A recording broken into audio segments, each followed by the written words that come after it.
Ce soir, au Code Chastonnay, Véronique, t'as apporté du bois de chauffage? Respect, Pierre. C'est du bois mort et s'intéresse hautement à la science. Pascal, pour se protéger contre le bruit, il y a des coquilles. Oui, mais voici maintenant le protecteur auditif 2.0 sur mesure, sélectif et bientôt intelligent. Et puis Thomas, les armes chimiques, les lance-roquettes, les grenades, se dépasser. Maintenant, on a les armes informatiques. Elles sont silencieuses, invisibles et peut-être même plus destructrices. Le Code Chastonnay, le danger, le bruit, la mort, la vie. T'as pris ça, Pierre, d'inspirer aujourd'hui?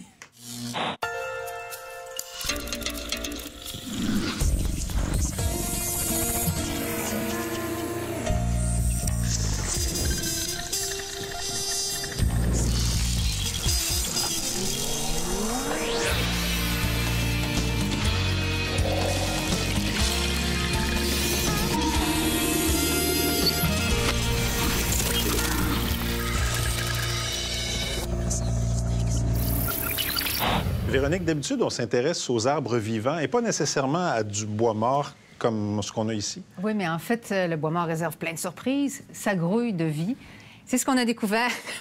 Ça ne mangera pas. C'est ce qu'on a découvert en parcourant les forêts de l'Abitibi. Le tronc de cet arbre mort fourmille de vie. Pourtant, il ne comporte aucune cellule vivante.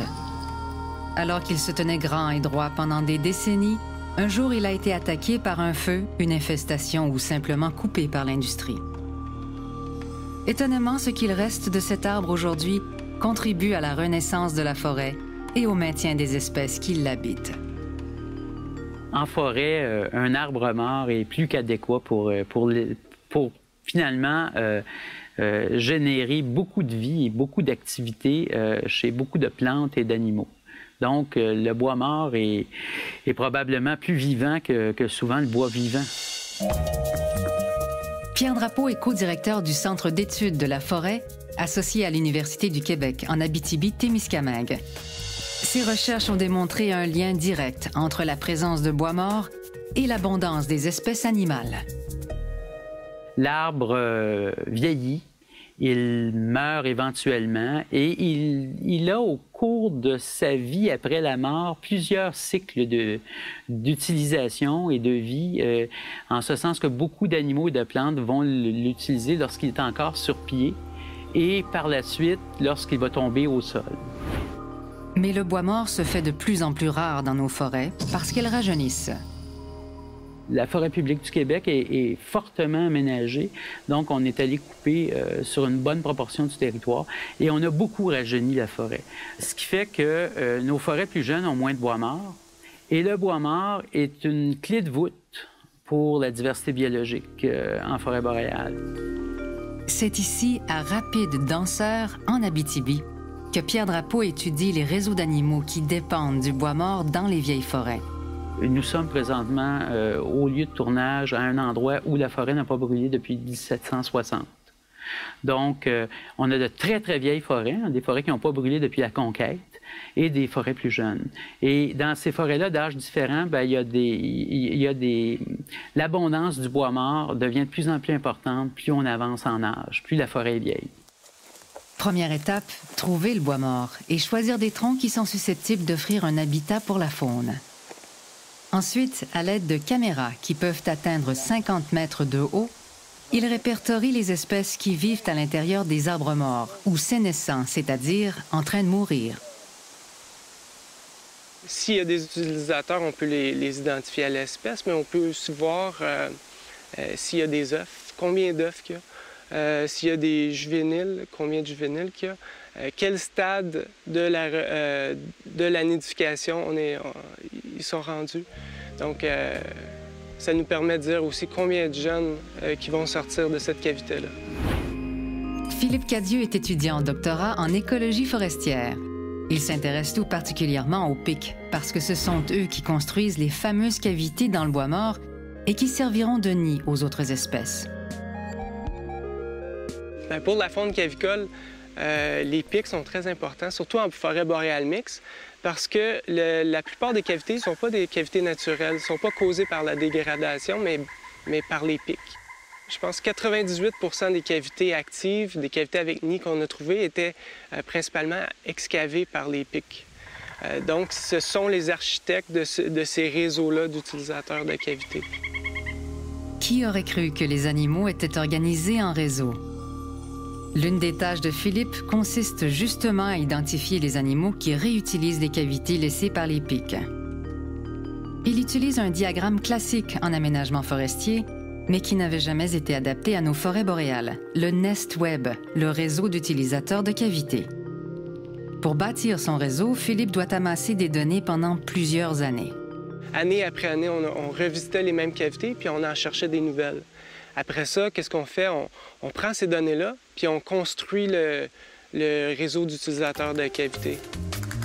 Lorsque l'on garde à l'œil des centaines d'arbres pendant plusieurs années, il faut évidemment savoir retourner au bon endroit. Le réseau au complet comporte plus de 800 arbres. Et les arbres sont géoréférencés avec des positions GPS. Et on sait exactement, dans une banque de données, à quel moment cet arbre-là a eu une première cavité, qui l'a utilisée et évidemment, éventuellement, qui va la réutiliser dans le temps. D'une année à l'autre, les chercheurs découvrent que des animaux différents se succèdent dans les habitats des pics. Dans nos forêts, il y a plusieurs animaux, une quarantaine d'espèces animales, de mammifères et d'oiseaux qui utilisent les cavités pour gîtes ou pour sites de reproduction dans le bois sénescent et mort. Plus précisément, le grand pic fait des cavités très larges qui plaisent à plusieurs autres espèces, telles la petite nyctale et le garrot à œil d'or, qui ont besoin d'espace pour leur nicher. Divers stades de dégradation du bois sont utilisés par une diversité très grande d'espèces. Donc, il faut penser garder du bois vivant sur pied dans les zones coupées. Ce bois-là va éventuellement mourir et c'est un legs biologique à long terme qui va être utilisé par la faune une fois que la forêt va se régénérer. Sans bois mort, pas de pic, ni écureuil, hibou ou chouette. Le bois mort est donc une richesse inestimable pour protéger la diversité de la forêt. Véronique, si j'ai bien compris, plus les forêts sont jeunes, moins elles abritent d'espèces d'oiseaux, d'animaux, d'insectes, moins de biodiversité, finalement. En fait, c'est ça, moins de chances de conserver la biodiversité animale. Il faut savoir que le quart des espèces vertébrées dépendent du bois mort en forêt boréale. Le quart? Oui, c'est pas mal, hein? C'est énorme. Et en Finlande, là où toutes les forêts ont été coupées, et il ne reste plus que des forêts jeunes, on s'est rendu compte que la biodiversité avait été grandement affectée. Donc, de façon expérimentale, là-bas, il y a des chercheurs qui ont décidé de provoquer la mort des arbres, de certains arbres. Comment on tue un arbre? Arracher l'écorce tout le tour d'une certaine proportion d'arbres, ce qui fait que l'arbre ne peut plus s'alimenter, finit par mourir. Et ils vont voir ainsi si ça permet d'inciter, de raviver l'habitat de la faune. Et est-ce qu'on a des mesures comme ça au Québec qui permettraient de garder cette biodiversité-là? En fait, le nouveau plan d'aménagement forestier du Québec tient compte de l'importance du bois mort, mais il n'y a pas de directive spécifique. Par contre, sur le plan commercial, lorsque vous allez acheter du bois, le bois qui est certifié FSC, qui veut dire Forest Stewardship Council, c'est un bois qui a été récolté dans une forêt où on maintient une bonne proportion de bois mort. Donc, c'est le bois qu'il faut acheter. C'est ça. Merci beaucoup, Véronique. Ça fait plaisir. C'est un protecteur auditif qui permet... J'entends rien, il y a trop de bruit. C'est un protecteur auditif qui permet de s'entendre malgré les bruits ambiants. Une véritable oreille bionique. Ça va être pratique.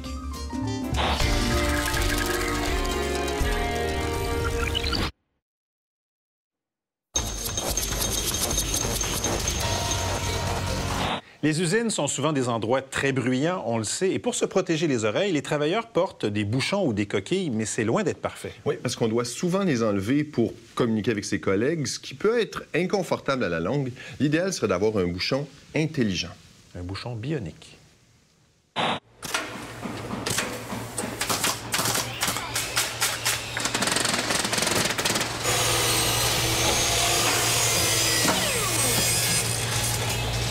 La surdité professionnelle, c'est un fléau mondial. Ça affecte l'ensemble des entreprises où il y a du bruit en haut de 85 décibels. Les produits qui sont sur le marché aujourd'hui sont les grosses coquilles et puis les petits bouchons qu'on peut insérer dans l'oreille. C'est des produits qui sont sur le marché depuis le début des années 70. Le gros problème avec les coquilles, c'est vraiment le niveau de confort. Ça exerce une pression sur la tête. Ça ne permet pas aux travailleurs de pouvoir communiquer dans le bruit. Je m'appelle Jean-Nicolas Lapelle. Je suis le président et directeur général de Sonomax Technologies à Montréal. On a développé un bouchon qui est moulé exactement à la forme de l'oreille, parce que l'oreille est plus unique que les empreintes digitales. Donc, de penser que quelque chose qui est générique pourrait faire tous les oreilles, c'est impossible. Donc, nous autres, on moule un produit exactement à la forme de l'oreille. Et puis ensuite, on va y insérer des filtres acoustiques qui vont permettre aux travailleurs de communiquer dans le bruit pour ne pas être obligé d'enlever son protecteur. Donc, les filtres acoustiques qui vont à l'intérieur du protecteur permettent de rentrer certaines fréquences et de bloquer d'autres. Par exemple, les signaux d'alarme. C'est important pour les travailleurs de toujours être capables d'entendre n'importe quel signal d'alarme, évidemment pour des raisons de sécurité. La prochaine étape, c'est de développer l'oreille bionique. L'oreille bionique pourrait être bon pour chaque individu au monde. Et on parle d'une oreillette que n'importe qui pourrait porter. Si on rentre dans un environnement bruyant, un club, on embarque sur la rue, on se promène à New York, il y a trop de bruit, le niveau de bruit va automatiquement baisser à un niveau qui est tolérable. Alors la grosse différence entre la technologie qu'on est en train de mettre au point et ce qui existe actuellement commercialisé par Sonomax avec ces filtres à réponse finie, c'est qu'évidemment dans le processeur numérique du signal qu'on va mettre, on va pouvoir effectivement changer en temps réel la performance du bouchon. Donc on va pouvoir effectivement non seulement modifier par exemple le degré d'atténuation qu'on a en fonction du niveau ambiant de bruit, ce qui serait une première fonctionnalité, mais on va aussi pouvoir vraiment adapter la réponse en fréquence de ce filtrage aux besoins spécifiques. Je suis Jérémy Voix, professeur-chercheur à l'École de technologie supérieure et titulaire de la chaire de recherche industrielle en technologie intra-auriculaire Sonomax ETS. L'oreille bionique veut vraiment donc combiner les aspects de protection auditive dont on a déjà parlé, surtout en industrie, mais également donc les aspects de communication, radiocommunication, communication cellulaire, etc. et les aspects d'aide auditive. Puis l'aspect d'aide auditive, c'est quelque chose qui est important parce qu'évidemment, on vieillit tous et on sait qu'en vieillissant, évidemment, l'audition se détériore. Les tests que nous allons faire sont des tests d'abord d'atténuation. Alors pour vérifier l'atténuation du protecteur, on va tester dans une cabine audiométrique les sons les plus faibles qu'un individu est capable d'entendre. On lui fait d'abord sans le protecteur et ensuite avec le protecteur. Et évidemment, la différence des deux réponses me donne l'atténuation. Antoine, on va commencer le test. Dès que tu entends le son ou que tu n'es pas sûr, tu appuies sur le bouton. C'est bon? D'accord. Donc là, je vais te demander de remettre les protecteurs, s'il vous plaît. Et puis, un autre genre de mesures que l'on fait, ce sont les mesures vraiment avec le microphone intra-auriculaire. Donc là, on va vérifier aussi l'isolation que ce microphone a du bruit ambiant. Est-ce que c'est aussi 20 décibels? Est-ce que c'est 15 décibels, etc. Puis on va vraiment vérifier quel genre de réponse en fréquence on a. Donc ça, c'est quelque chose que l'on mesure sur plusieurs individus pour vraiment pouvoir adapter la gamme de filtrage que l'on doit avoir. Donc là, on a envoyé le bruit de foule. Donc là, je vois le spectre du bar, puis je vois effectivement que le signal qu'on a enregistré est bien clean. On n'a pas trop du bruit du bar. Donc permettre la communication grâce à ce microphone embarqué qui va vous permettre donc de communiquer dans des environnements très bruyants ou aussi de finalement utiliser toutes les fonctions de reconnaissance vocale et de commande vocale de vos appareils électroniques comme votre cellulaire et autres. Ce qu'il y a d'extraordinaire dans l'oreille bionique, c'est que pour la première fois, on va être capable de contrôler son environnement sonore, qui fait en sorte que quand on va rentrer dans un environnement bruyant, on va être capable de réduire le bruit à un niveau qui va être tolérable, surtout qui ne causera pas de surdité. L'autre aspect, c'est de pouvoir amplifier quand c'est le temps, communiquer à notre téléphone intelligent, puis parler au téléphone comme qu'on parle aujourd'hui sur le téléphone ou avec une oreillette Bluetooth, tout dans le même produit.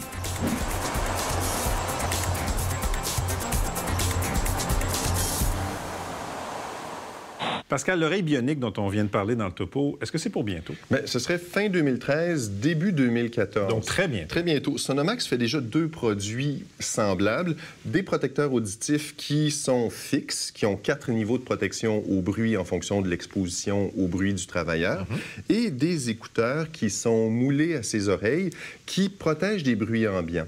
L'idée de l'oreille bionique serait d'ajouter l'électronique là-dedans, combiner les deux produits, avoir un protecteur auditif qui permettrait d'écouter sa musique, tout en protégeant des bruits ambiants, qui servirait d'interface Bluetooth pour son téléphone, par exemple, et aussi qui pourrait corriger l'audition des gens qui ont des problèmes d'audition. C'est quelque chose qu'on porterait du matin au soir et qui pourrait devenir très à la mode. On pourrait même choisir la couleur. Ça pourrait être cool. Bien, ça pourrait être cool. Et si les jeunes les portent, ça pourrait prévenir des problèmes d'audition parce que écouter la musique trop fort, c'est néfaste pour l'oreille, et protéger les bruits ambiants permet d'écouter sa musique moins fort. C'est musique à nos oreilles, Pascal. Merci beaucoup.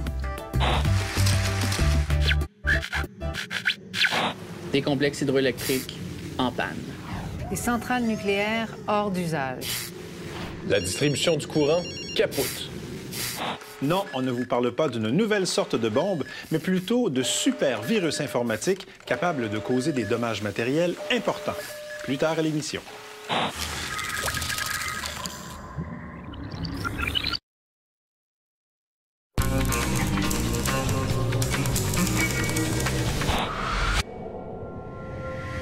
Un télescope, c'est ni plus ni moins qu'un entonnoir à lumière.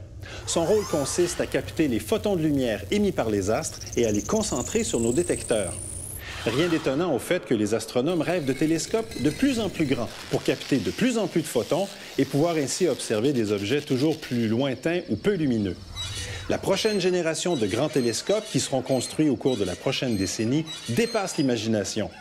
Par exemple, le Extremely Large Telescope, prévu par les Européens, mesurera 42 mètres de diamètre, 4 fois plus que les plus grands télescopes actuels, tandis que le GMT américain mesurera 24,5 mètres de diamètre. Les astronomes canadiens et québécois ne seront pas en reste, puisqu'ils auront accès au 30 Meter Telescope, un monstre de 30 mètres de diamètre qui devrait être construit au sommet du Mauna Kea, à Hawaï. Première lumière prévue en 2017. Les virus informatiques, ça fait partie de notre réalité depuis longtemps. Au début, ils étaient souvent conçus par des jeunes qui, dans leur sous-sol, bloquaient des sites Internet à distance. Mais les temps changent et les logiciels malicieux et autres virus deviennent de plus en plus sophistiqués au point où ils sont aujourd'hui capables non pas seulement de dommages virtuels, mais de dommages matériels. Et Pascal, tu vas nous en donner quelques exemples. Ça donne froid dans le dos. Oui, c'est assez catastrophique. Hein? On en met un peu. Imagine que tu te réveilles au milieu de la nuit, ton imprimante est en flammes. Quelques secondes plus tard, ton système d'alarme de la maison se déclenche et s'éteint subitement. Pas parce que ton imprimante est en flammes, c'est parce qu'il y a un pirate informatique qui est en train de contrôler tout ce qui est connecté à Internet dans ta maison. Imagine qu'un pirate informatique ne fasse pas ça chez toi, mais à l'échelle d'un pays, attaque les infrastructures stratégiques, les centrales nucléaires, les centrales électriques, les machines industrielles. Ça se peut, ça? C'est un scénario qui est assez horrible. Oui, ça se peut. En fait, je ne sais pas si tu as déjà entendu parler, Pierre, de l'histoire de Stuxnet l'année dernière. C'est vraiment intéressant et c'est le début d'une nouvelle forme de cyberguerre, si on peut dire. Comment ça s'est produit, en fait? C'est qu'en Iran, on a découvert un virus. En fait, c'est un logiciel malveillant, un malware ou un maliciel, qu'on dit en français maintenant. Et donc, ce virus-là, ce qu'il faisait, c'est qu'il prenait le contrôle, non pas de l'ordinateur comme tel, mais il essayait de communiquer avec une boîte de commandes que l'ordinateur contrôlait pour contrôler de la machinerie industrielle. Puis pas n'importe Donc, l'objectif, c'était la machine en bout de ligne. C'est ça. C'était pas de détruire l'ordi, c'était de contrôler la machine qui était reliée à l'ordinateur. Et de quelle machine s'agit-il? C'était des centrifugeuses pour enrichir de l'uranium. Alors ça, c'est un appareil qui est utilisé dans les programmes nucléaires et on sait que le programme nucléaire iranien, bien, il y a un flou là, quant à leurs objectifs. C'est un peu controversé. Là. Alors le logiciel, il prenait contrôle de ça et ensuite, il faisait varier les vitesses de rotation pour essayer de détraquer la machine et s'il y avait un détraquage, bien, il masquait ce détraquage-là aux opérateurs. Et l'objectif, c'était vraiment de détruire les centrifugeuses. Et ça aurait probablement retardé le programme iranien nucléaire de plusieurs mois. Wow. Ce qui est de plus inquiétant, c'est que les centrifugeuses n'étaient pas connectées à Internet. Ce qui veut dire que c'est quelqu'un qui a agi à l'interne, peut-être un espion, qui avait une clé USB et qui a infecté avec le maliciel. On est dans un vrai roman d'espionnage. Absolument. Est-ce qu'on sait qui serait derrière une attaque? C'est sophistiqué là, comme attaque. Est-ce qu'on sait qui serait derrière ça? Stuxnet a été analysé par les experts de Symantec, qui est une grosse compagnie anti-malicielle, de sécurité informatique. Donc, ces gens-là, ils ont analysé, ils ont trouvé qu'il y avait 15 000 lignes de code informatique derrière Stuxnet. Donc, c'est pas un adolescent dans son sous-sol qui a fait ça? Non, c'est plusieurs personnes pendant des mois de travail. Donc, on pense possiblement que c'est un gouvernement qui est derrière ça. Peut-être le gouvernement américain, parce que on sait qu'ils sont contre le programme nucléaire iranien. Les Israéliens seraient peut-être impliqués là-dedans. Les Israéliens, ça demeure une hypothèse, mais ce qu'on sait, c'est que les Américains avaient réussi déjà à démontrer leur capacité à créer un même type de maliciel qui s'était également attaqué à faire sauter une partie d'un réseau électrique en laboratoire en 2007. Il y a des précédents. Pascal, toi qui sais tout en informatique, comment est-ce qu'on se prémunit contre ce genre d'attaque? Ben, tu peux toujours éteindre ton ordinateur et le débrancher d'Internet, mais c'est pas très le fun. On retourne à l'âge de pierre. Il faut se protéger avec des antivirus. J'ai visité un des centres de commande de la compagnie Symantec, qui est en banlieue de Washington, un lieu hautement stratégique. Et sans doute très sécurisé. Et oui, on ne pouvait pas s'approcher des ordinateurs en tant que journaliste, et les techniciens qui travaillaient au poste de travail ne pouvaient pas, évidemment, avoir sur eux de clés USB ou de CD parce que ça permet de transmettre les virus. Il faut connaître les virus pour s'en défendre. Et évidemment, on peut difficilement à l'université montrer aux étudiants comment faire un virus 101. C'est vrai que l'expertise doit être difficile à développer. C'est assez difficile à développer et à protéger parce que c'est stratégique. On a vraiment un beau problème. C'est pas des rigolos qui font des virus, c'est vraiment des pirates organisés. C'est pas de la sélection naturelle comme les virus dans l'air. Ce que vous êtes en train de me décrire, c'est vraiment une nouvelle forme de guerre et de terrorisme. Le niveau de sécurité, le niveau de secret des armements informatiques ou des connaissances informatiques des gouvernements est plus élevé maintenant que les programmes nucléaires. Ça veut tout dire. Ça veut tout dire. Merci de nous en avoir parlé, chers amis. Si les hommes vivaient d'amour, il n'y aurait plus de virus sur Terre. Pas le même genre de virus. Ce ne serait pas le même genre de virus, évidemment. Merci encore. Merci à vous à la maison de nous avoir accueillis encore une fois cette semaine. Plus d'informations sur notre site Internet si vous voulez continuer à réfléchir à la question. D'ici notre prochain rendez-vous, portez-vous bien. Au revoir. Des virus, ben là, on s'entend que c'est pas... Des choux. Mais selon de c'est la...